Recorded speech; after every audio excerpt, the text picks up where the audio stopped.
There is a moment some people describe where everything material is still intact, the job, the relationships, the routine, and yet something essential has gone quiet. Not sadness exactly, more like a dimming.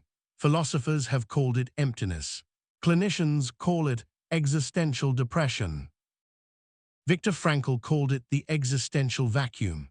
And what he found, inside one of history's most extreme laboratories of human suffering, reframes everything we think we know about what keeps a person alive. Most of us assume that suffering is the great enemy of a meaningful life. But Frankl's observation was more precise than that. He saw it from inside Auschwitz and Dachau, and what he noticed was this.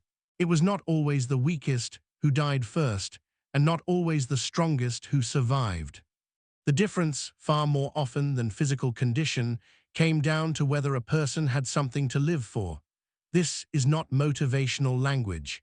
It is a clinical observation made in one of the most extreme environments in human history. In Man's Search for Meaning, published in 1946, Frankl describes watching prisoners give their last piece of bread to a stranger. He describes men walking into the camp's final hours with composure, even warmth. The body was failing. The purpose was not. What Frankl was building toward, through those years of suffering and then through decades of clinical practice afterward, was a complete theory of human motivation. He called it logotherapy. Its central claim is both simple and almost impossible to fully accept. Meaning is not a luxury, it is a biological necessity, and its absence is not merely uncomfortable, it can be lethal. He gave a name to what so many people feel but cannot articulate, the existential vacuum. That condition where life is functionally intact, income, relationships, routine, and yet something has gone hollow at the center. Not depression in the clinical sense, more like an anesthesia of purpose. Frankl believed this vacuum was among the defining psychological crises of modern life. Looking around, it is hard to argue he was wrong. The part that surprises most people is that Frankl's ideas have held up under rigorous scientific testing for 70 years. The psychologist Steger developed one of the most widely used instruments for measuring sense of meaning, the Meaning in Life Questionnaire. His findings, built across studies from the mid-2000s onward, showed that people who report a strong sense of purpose demonstrate measurably lower rates of depression, greater resilience under stress, and longer lives on average. These are not subtle statistical footnotes. They are large, consistent effects that replicate across cultures. Around the same period, the neuroscientist Antonio Damasio was mapping how human decision-making depends not just on logic, but on emotional signal. In his landmark Descartes Era, published in 1994, Damasio studied patients with damage to the brain regions governing emotional valuation. They could weigh options perfectly well intellectually, but they could not commit. They were paralyzed by choice without feeling. Purpose does something structurally similar to what those emotional signals do. It tells the brain which path matters enough to take. Daniel Kahneman's framework From Thinking Fast and Slow, published in 2011, adds another layer. He distinguishes between the experiencing self and the remembering self. The remembering self, the part of you that constructs the story of your life, cares enormously about narrative coherence. Meaning is the thread of that narrative. Without it, the story does not just feel incomplete. It begins to feel unworthy of continuation. What strikes me about all three of these researchers is that none of them set out to validate Frankl. They arrived at the same territory from completely different directions. That kind of convergence is worth paying attention to. Frankl believed meaning was not a single thing you either had or lacked. He saw three distinct routes into it. He called them the three values: creative, experiential, and attitudinal.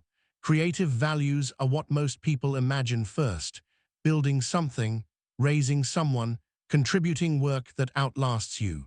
This is the form of purpose our culture most easily recognizes and rewards. Experiential values are subtler and in some ways more available.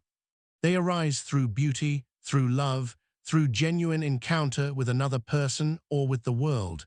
You do not have to produce anything. You only have to be fully present for something real. A piece of music heard completely. A conversation where someone is truly seen. These are not small things dressed up as large ones. They are the real thing. The third route is the one most people resist. Attitudinal values are found in how you face suffering you cannot remove. This is easily misread as an instruction to endure without complaint. It is not that.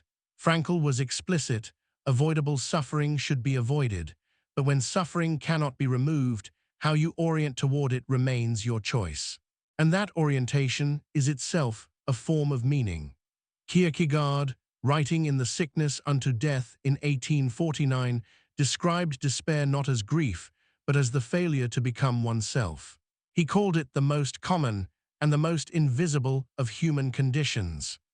Frankl, a century later, and inside circumstances Kierkegaard could not have imagined, found the same wound from the inside. The deepest damage is not pain, it is purposelessness. These two thinkers, separated by a century and by unimaginable differences of circumstance, arrived at the same diagnosis. That agreement deserves to be taken seriously. Purpose is not a destination you arrive at. It is a direction you maintain, and it is not singular. Research on meaning consistently shows that most people draw from several sources at once: relationships, work, creativity, belief, community, and that losing one source does not collapse the whole structure, as long as others remain active. This matters because it changes the task. You are not searching for the one true answer, you are maintaining a constellation. The practical implication is this: you do not need to discover your grand purpose before you begin living toward it. Frankl described the work as listening for the question that life is asking you, rather than demanding that life answer yours. You notice what calls on your attention with some urgency, what makes you lean forward, what injustice you cannot look away from, what kind of suffering in other people you seem to be uniquely equipped to sit with. If that still feels too abstract, there is a simpler entry point. Van der Kolk, in The Body Keeps the Score, published in 2014, observed that one of the most consistent markers of recovery from traumatic disconnection is re-engagement with something larger than the self. The scale of that something does not have to be grand. It has to be genuine. You are not looking for a reason to be happy. You are looking for a reason to stay oriented through the weeks when nothing is working, through the seasons when the meaning dims and the routine feels like walking through water. That is what Frankl found, and what the research since has confirmed. Purpose does not protect you from suffering, it gives suffering somewhere to go. If these questions about how the mind works are ones you keep returning to, there is more of this kind of exploration here. Not answers exactly, but better maps.